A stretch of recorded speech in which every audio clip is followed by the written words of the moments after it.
has done it.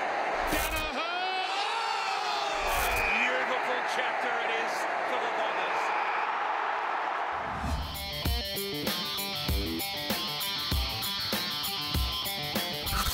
Darren Bewick certainly was a star in that 93 prelim. 6 goals, including 5 in the second half. Darren, thank you so much for joining us. What are your memories of that day? It's certainly one that no Bomber fan will ever forget. No, it was certainly a good day for the club, and I was happy enough to get on the end of a few of them. But I think the memory that lasts the longest has been half-time.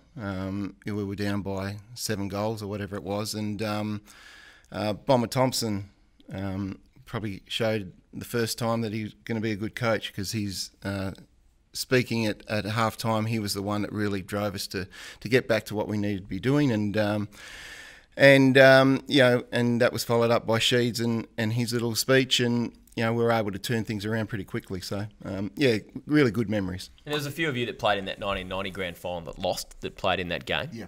Was that not front of mind, but was it a bit of a spur that year for you guys that missed out in 90? Well, it was. We had a little saying amongst our group that it was our time, because we, as a little group, there was O'Donnell, Grenvold, those type of players along who missed out on that. We missed out on 1990, and all we kept hearing about here was 84 and 85. Yeah. And we wanted our time, and that was our little motto that we used to run out with. And I remember Gary O'Donnell always running down the race saying our time, and we sort of used that as our spur, and to get the result we were after, it was really satisfying. Could you see a way back at half-time? I know there's games at half-time, 7 goals, we can't right the ship. But was that a game that you thought, if you recall, at half-time, whether you actually did think you were still in the game? Well, I think during the year we'd had a number of games where we'd come back from, not similar positions, but from being down at half-time or three-quarter time. And I think just the group we had, we had Mercedes, McCurries and Fletchers and those sort of boys coming through at 18 and 19. They held no real fear towards what was going to happen. And, we just allowed them to play. And, the prelim was a classic example of it.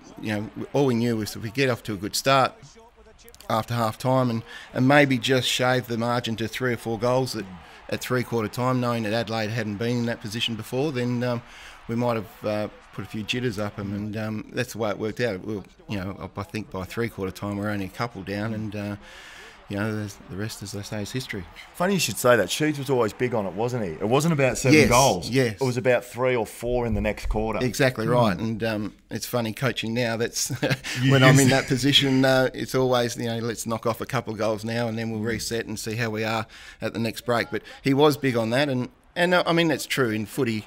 There's not many times you go out and kick 7, 8, 10 goals, that sort of thing. So, and especially in a final, we just had to. And as I said before, if we put Adelaide in a position they were going to get very nervous and jittery about, then we might have had a bit of luck, and we did. 238 games, 322 goals, couple of flags, 6 games for WA, but probably one game everyone remembers is that centenary game, 96. 9 goals in your first game back from a reconstruction, 5 in the last quarter. I think you played that night, Scotty. Which is going to be my next question. Famous. Were you happy with the 9? Look, I was. Tell that story, come on. No, look, it was a fantastic night.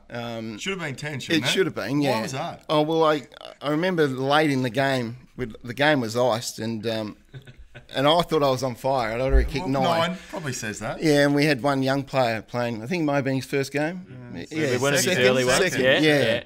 And he sort of got the ball just outside 50 and come through the pack. And I thought I had 5, 6, 8, 10 metres on my man, and I just needed to be spotted up. And the young fella decided to blaze away, or must have missed me. Well, he did.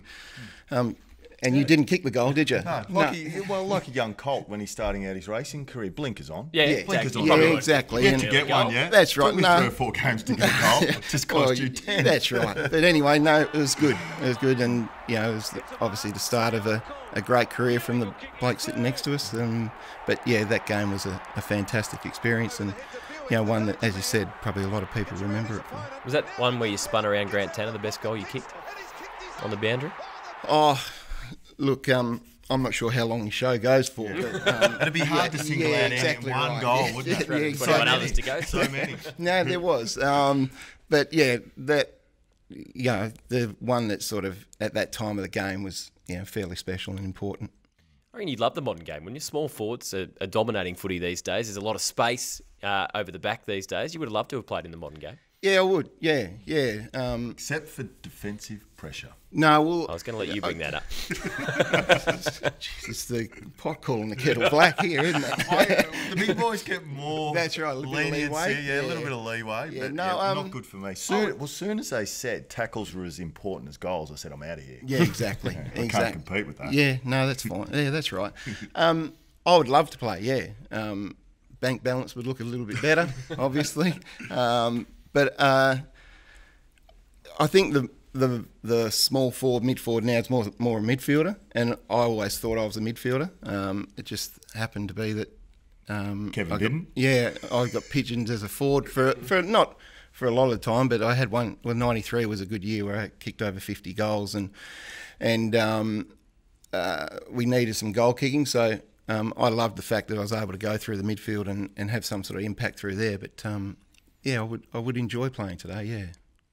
Can you separate the flags? Is 2093, one came earlier, one came right at the end? Yeah, I think 93, because the first one, and you'd gone through the disappointment of 90. 90 was really disappointing, when I look back now, because it would have been a chance to play in a premiership with a Vanderhaar and a Danaher and Madden and those sort of things. And as Scotty would know, premierships, you have that bond. Whether you see the player or the person for a couple of years, you still have that bond. And it would have been really nice to say, well, I played in a premiership with Simon Madden or Kevin Walsh, those type of players. So 93 was really good. I really enjoyed that. I appreciate 2000 a lot more for what we did during that year and what we went through in 96 and 99. And to finish that way, is a really nice way to go out, obviously. So they're both, obviously very, very special, but I'd say 93. Yeah. In 2000, I think it's fair to say we expected to win the whole way through. Very much so. What stage of the season in 93 did you think we're a chance or we're a real chance? Yeah, funny because we kept on building up and we introduced new players and the end of 92, I think we had some terrible beltings, over 100 points in a couple of games late when we introduced the young fellas to play a game or two. 93, it just sort of kept on rolling. But you're right, probably we played in the first final against Carlton and just got beat. And I think everyone really expected us to drop off because of the demographics of our group, but we just had this inner belief that, and the Adelaide game's a perfect example, that whatever the situation, we're going to be a chance. I remember coming in every Monday at training, and the young fellas, whether we'd won, lost, would be the same. Let's just go and do the training. And this is fantastic fun, and us older sort of blokes thinking, geez, I hope we can hang on here. I hope they can keep hanging in there. But yeah, they did a marvellous job, the young blokes, and I thought the senior blokes did really well to keep that group together. But I think after the Carlton game, there was a real, well, we're that close now. We come up against Eagles. We had a bit of a luck there that we played them at the MCG, and we beat them quite convincingly, and it just sort of kept on rolling from there. So it wasn't one time we thought, we're a chance. As you said, in 2000, I don't think we were ever going to get beat. Yeah. But 93, it was just, when we get there, we'll see what we can do. Scotty, what are your memories of Boris as a teammate? Just a fantastic player. And unfortunately for him, when Boris was saying around playing through the midfield, he was just too good as a small forward. And it's just balancing your team out. So he was a victim of his own abilities in the forward half, and he was great to play with. And he was very welcoming when I started at the club, as were all the senior players. But he gave me one piece of great advice when we were running around training. Yes. Do you remember that? Go. Don't waste them. Don't waste them. Don't waste them at training. That's right. Save them for the big stage. Yeah. That's why he kicked so many good goals, because he didn't waste them at training. And I'm not sure, I think I did, but people used to say, you don't handball much and you have a shot on goal, and you give enough out on a Tuesday and Thursday at training, you don't have to give any That's more on the weekend. Point. So it's your then obligation to have a shot on goal. So he taught me. Yeah, taught me plenty. I'm very proud of what I've done with the young fella here. Selfless Monday to Friday. That's right. It's game on Saturday. And apart from Scotty costing you 10 early Yes. on, what are your memories of Scott and what you would have played 5-6 years together? Yeah, probably. Yeah.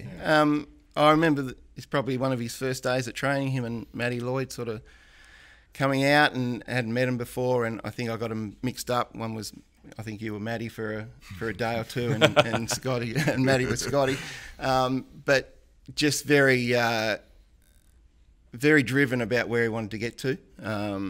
You could tell very early that he was going to be a good player, and the fact that he turned out to be an exceptional player was no surprise.